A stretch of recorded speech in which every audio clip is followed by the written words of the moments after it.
बन्द खालाम जोंनि हाखौ बिटिसि सरकारा रैखा खालाम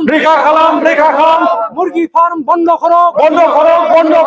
আমাক न्याय दियो दिनै जोङो बे खुंगुरि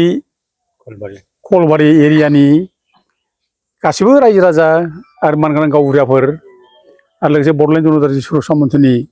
मावथिफोरखौ लालायनानै ओमफ्राय नैबे खुंगुरि एमइ स्कुलनि फोरोंगिरिफोर छात्रफोर ओमफ्राय कलबारि स्कुलनि फोरोंगिरि ओमफ्राय जनता कलेजनि जेनेरेल सेक्रेटारि आरो लोगोसे बिनि मावफारिया फरायसा लोगोफोर बिसोर ज' जालायनानै जों दिनै मिटिं लिंनाय जाबाय। मिटिं लिंनायनि खार'ना बेनो जे नैबे जोंनि खुंगुरि कलबारि जायगायाव जायनाखि दाउनि फार्म खुलिदों बे दाउनि फार्मा बिराद गाज्रि गन्ध जायो, बिराद मोनामो, बिराद पलिउसन जाबाय बियो, मोनामनायजों थानो हालिया। दा बे मोनामनायनि थाखायनो दिनै बे खाथि खालानि गामिनि गासै 15टा गामिया एफेक्ट जादों दा मेजरलि, आरो बेल' नङा, बेनि बारा जेसेबां थाङो बे मोनामलाङो। दा 15 गामिया खोब माने गाज्रि एफेक्ट जाबाय। बिसोरो मोजाङै उन्दुनो हालिया मोनामनायनि थाखायनो, आरो बिसोरो मोजां बोथिसे माने ओंखाम मोनजालिया। एखमबा ओंखाम जानाय समाव गाज्रि बार थांसै, ओंखामा दोनथ'लांसै, बे रोखोम अबस्था जाबाय। ओमफ्राय लोगोसे आबाद मावनानै जाग्रा गोबाङानो बे जायगानि मानसिफ्रा आबाद मावनानै जानानै बाहेरायाव बिफां सायाव खोलो खोलो बार जानो फैयो, खिन्थु बार जानो हाया मोनामनायनि थाखायनो, बेबायदि अबस्था जाबाय। ओमफ्राय बे जायगानि लामा सेरजों सेरफांफोर थांग्रा माने हान्था मेला खालामग्रा रायजो राजाफोर दं, बिसोरबो दिनै बेजों हान्था मेला खालामनो हाला, थांखाला। मोनामनाया ओरैबायदि उफुद्रुग, जेबो माने ओंखारनो हायि बायदि जाबाय। ओमफ्राय बे स्कुलनि जायनाखि खुंगुरि स्कुलनि माने टिचारफोर, फोरोंगिरिफोर, एमइ स्कुलनि फोरोंगिरिफ्रा दिनै खुगा मुथु मुथु गथ'फोरखौ लेखा फोरोंनो गोनां जाबाय। आरो गथ'फ्राबो स्कुलाव मोनामनायनि थाखाय माने खुगा मुथु मुथु दिनै थिग खालामनो गोनां जाबाय। बेसेबां अननाय! आरो जनता कलेजनि जायनाखि छात्रफोर, एथ' मोनामोनो, बिसोरनावबो बिराद मोनामै थानो हाया। आरो हस्टेलावथ' ओरैबायदि मोनामहैयो, बिसोरनावबो थानो हाया, बे अबस्था जाबाय। बे इन्डास्ट्रिखौ सोर फसंदोंनानै? दा बेखौ फसंनाया जाहैबाय, बेखौ माने 2021आव बै समनि इउपिपिएल सरकार प्रमद बर'आ इन्डास्ट्रि गायसननांगौ होननानै बे हाखौ लांदों। हाखौ नांगौ होननायखाय रायजो राजाफ्राथ' इन्डास्ट्रि नांगौ होननायखाय आरो सरकारानो बिबाय जेब्ला बेखौ माने होनाय जाबाय। दा खिन्थु बेबायदि जे इन्डास्ट्रि जागोन रावबो बुजियाखै, रावबो सानाखैमोन। आरो सानदोंमोन मानसिफ्रा, हयथ' बिसोरबो बुंदोंमोन बेयाव इन्डास्ट्रि जायोब्ला साख्रि बाख्रि मोनगोन होनदोंमोन, खिन्थु सासेबो साख्रि बाख्रि गैया, एखे नट ए सिंगोल साख्रि सासेबो गैया, मोनाखै। दा दिनै बे जायगायाव मा मोनदों, बे फार्म खुलिनानै एक माथ्र दाउखि मोनामजानाय, दाउ मोनामजानाय, बेखौल' पलिउसनखौल' दिनै जों मोननो गोनां जाबाय। दिनै बेबायदि जायोब्ला जोंनि गथ'फ्रा बेमार जागोन, स्कुलनि गथ'फ्रा बेमार जागोन, दिनै फरायसालिनि गथ'फ्रा बेमार जागोन, मास्टाराबो बेमार जागोन। बे जायगानि एरियानि बोराय बुरि देहा जायफ्रानोखि मोजां बारहावा नांगौ,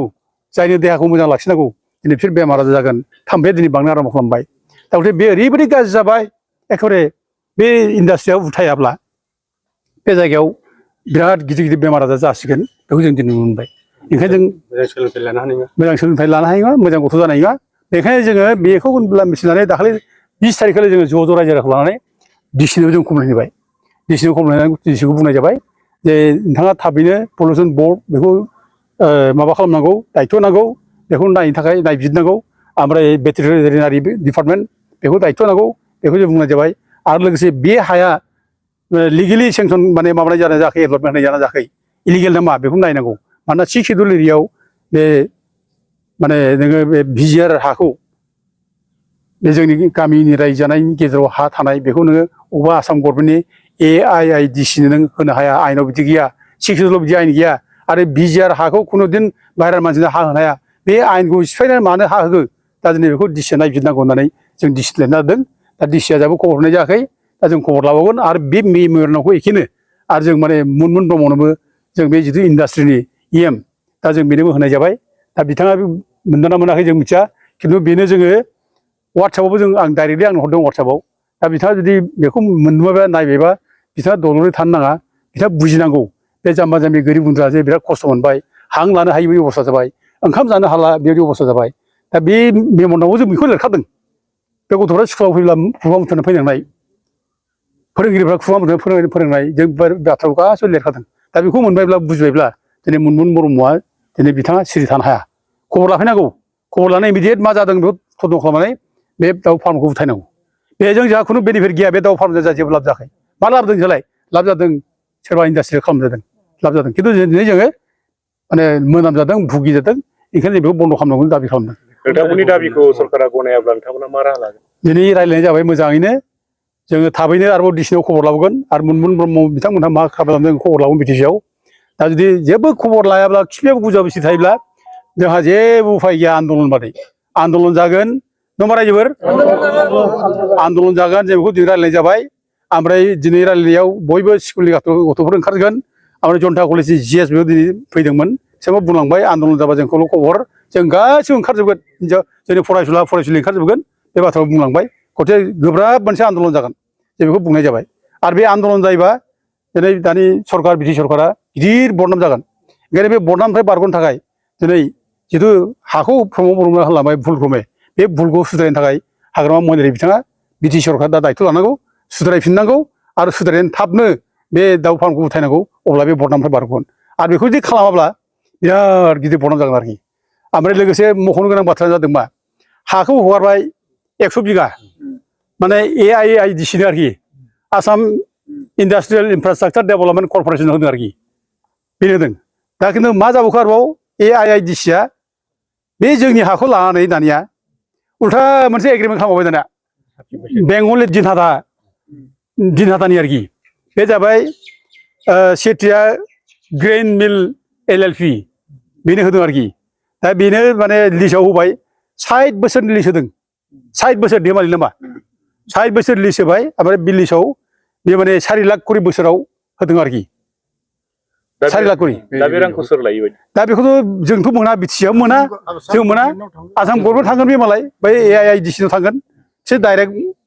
माबा मालाय हाया बेनिसो एलटमेन्ट होबायलाय जा मा बेनिफिट दं जा बेनिफिट गैया अरसो हाया बिटिसिनि आखायावसो बिटिसिनि हा बे जोंनि हा आरो 6 एरियायाव हानि बिगोमाया बिटिसिआसो दा बे बिटिसिनि हाखौ नोङो बेयाव माने AIIDCआ लांनानै उल्था मालायजों एग्रिमेन्ट खालामनानै नोङो बोसोराव बे जायगायाव 4 लाख करि नोङो लिस्टआव लानानै नों मालायनो होनाया बेसेबां अननाय नायदो बेसेबां अननाय जाहाथे बेखौ इमिडियेट माने बन्द' खालामो जों बेखौ हाग्रामा महिलारिखौ खावलायो आरो बे जायगानि गोरिब गुन्द्रा जाम्बा जाम्बिफोर बिसोर थांना थानो हो जाम्बा जाम्बिनि जिउआबो जिउ गोरिब गुन्द्रानि जिउआबो जिउ बिसोर सुख सान्थि थांथों मोजाङै बिसोरबो मोजां माने मावै दाङै सुखै रायजो मोनजानांगोन सुख सान्थि थानो मोननांगोन खोलो खोलो बार बिसोरबो मोनजानांगोन दा जों बेखौ साननांगोन ओंखायनो गुरै खावलायदों जाहाथे मेंनानै फैनायाव आं लानो मोजांखौ लुबैयोना जों बयबो लुबैयो औ दा बेखौ जाहाथे बिटिसिनि सरकारा जाहाथे थाबनो मावनो हायो जों बेखौ बिटिसि सरकारखौ खावलायो आरो बेखौ खालामाब्ला थाब खालामाब्ला आन्दलना जरदार भाबै जागोन मानोना जों बे रायजो राजा आइ आफा जाम्बा जाम्बिखौ जों बेबायदि अलखराव जों खोलैनो हाया बे गिलु बालु मोनामनाय थानो हायि मोनामनाय बे जायगायाव जों बिदि जायगायाव जों बिसोर दोननानै जों सुख सान्थि जों उपभग खालामनो हाया आरो मानबता बेखौ थोना मानसिनि सेन्सआ बेखौ थोना बे मानसिनि मानबताव गोलैया बे नों माने एफा गुवार एरियानि रायजो राजाखौ नोङो मोनसे दाउ फार्म खालामनायनि नामाव नोङो इन्डास्ट्रि खालामनायनि नामाव नोङो एफाराब बिफोराव खुलिनानै जों जे रंजा खुसि माने उपभग खालामगोन बे बिराद गिदिर अननाय बे माने ग्रेट इनजास्टिस बियो दा बिदि खालामनाङा जों खावलायहरो बिटि सरकारखौबो लास्टआव सार मोनसे सोंथियाव जितु 6 सिडुल एरिया दा बेवहाय सिगांबो बहुत बेफोरबायदिनो इन्डास्ट्रि फसंनायखौ लानानै गोबां धरना हाबाफारिबो गोबां जायगाफोराव लाबाय दा 6 सिडुल एरियायाव गुबुन जायगानिफ्राय इन्डास्ट्रि खालामफैनाय बे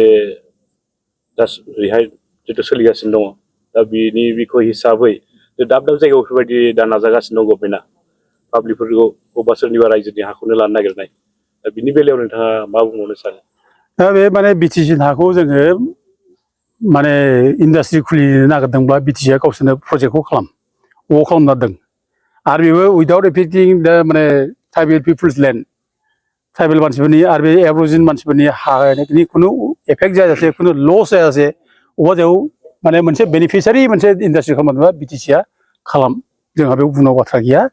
बे बेनिफिट जाथों रायजो राजा उपकार जाथों बे खिन्थु नोङो बे हाखौ अबेबा मालायनि हगारनानै सोरनिबा हरनानै